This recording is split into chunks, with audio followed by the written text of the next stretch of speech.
John, what's the latest reaction from Trump's inner circle to all of this? Well, listen, I mean, they are all systems go for Milwaukee. I will say that there were several people yesterday as this was developing wondering at some point if the convention would still go on. It is indeed going on. It is full steam ahead to get to Milwaukee right now. We know there's bad weather in Bedminster, New Jersey right now, which is why Trevor is not in front of a camera and on a phone, I'm sure. But the reality is that they want to get there as quickly as possible, because here's the thing, right? Obviously, horrible situation, but this is where Donald Trump and his team are trying to move the message forward, trying to get Republicans to unite, try to tone the rhetoric down. There's been some people that have put out messages this morning that the team has said are unhelpful. There has been memos circulated from the campaign leadership encouraging everybody, Diane, to really take the heat down. Now, one of the things that we are going to be on the lookout for tonight or tomorrow, ahead of Donald Trump formally getting the Republican nomination once the roll call starts,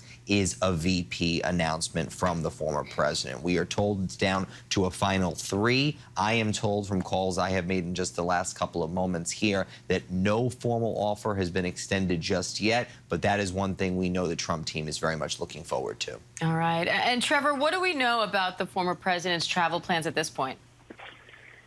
Imagine, Diane, that they are ready to go as soon as this weather clears out. So we have had some thunderstorms that have passed through in Bedminster and in New Jersey as a whole. The former president talked in his post online about how they were going to tick off around 3:30. His plane is waiting for him. As you might imagine, when you are the former president of the United States and you have your own plane, when you get there, you can take off as soon as you're ready. Of course, what we're seeing is that while even getting shot cannot slow down Donald Trump's schedule, lightning can. So we're waiting for this to pass through. It shouldn't take too long, maybe over the next hour or two as these storms finally move through. But I would imagine that they are ready to go at Trump National. We've seen a lot of the Secret Service. We've seen pretty high security, as there always is. But certainly the tensions have been ratcheted up a little bit given what's happened in the past 24 hours. But essentially, as soon as they can, then they're going to be able to hop in the motorcade. It's about a 20 to 30-minute drive to Newark Airport, and they'll be off on their way back to Wisconsin, as was always the plan.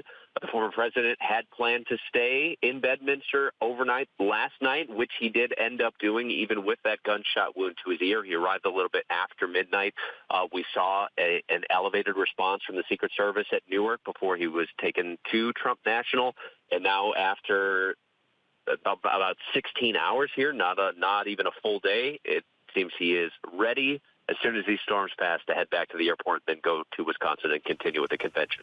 And we're now learning a little bit more about the suspect in this case. The man suspected of shooting the former president in the ear yesterday, we're told was employed as a dietary aide at the Bethel Park Skilled Nursing and Rehabilitation Center. That's according to an administrator there. They say he performed his job without concern, that he passed a background check, and that they are shocked and saddened to learn of his involvement here. John, what are you watching for and listening for as we learn more about this investigation? Well, I think the real question, listen, as you know, Diane, well, prior to this role, I did cover Donald Trump's first campaign on the road. I went to every Trump rally in 2015 and 16.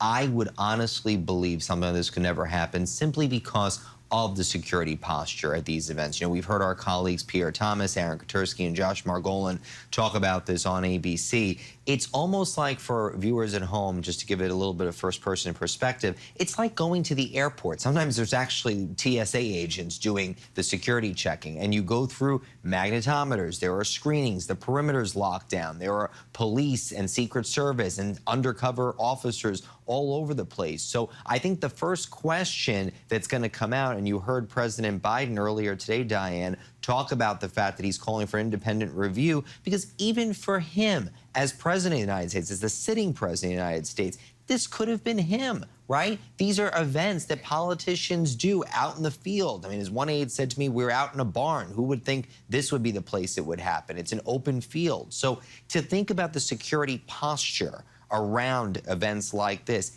it really changes politics as we know it for the next several months, because even if you are, moving forward here, it affects everything, right? It affects how you do events, where you do staging. Maybe, you know, because of how this happened, this was an individual that was 300+ feet away on another facility on the roof. Maybe you do things inside because the building's all locked down. You know, one of the things that they do at these forums where Donald Trump speaks, having been to them, or President Biden, they do what's called a security sweep, that the entire building is locked down for several hours. Bomb-sniffing dogs go around. I mean, all these procedures are taken to really make it as safe as humanly possible, a little more controllable, obviously, if you're indoors. So that could be one thing moving forward. I do think, as we pivot into this week, that is where the conversation is going between the Secret Service, the Trump campaign, and the Republican National Committee, Diane, the security in Milwaukee. And we're now hearing that former President Trump is on the move, headed to Newark Airport. He's headed to Milwaukee now.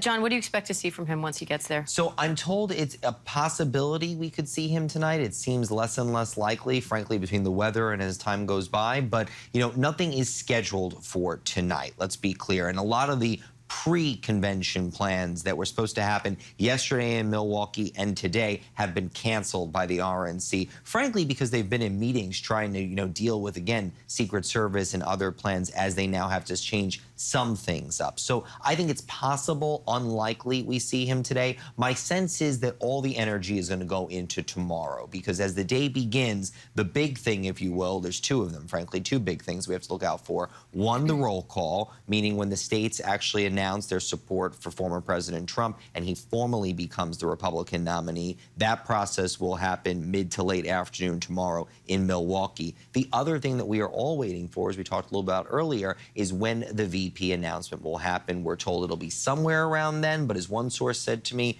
you know Donald Trump, the person talking to me, anything's possible. All right. Alex, Trevor, thank you both.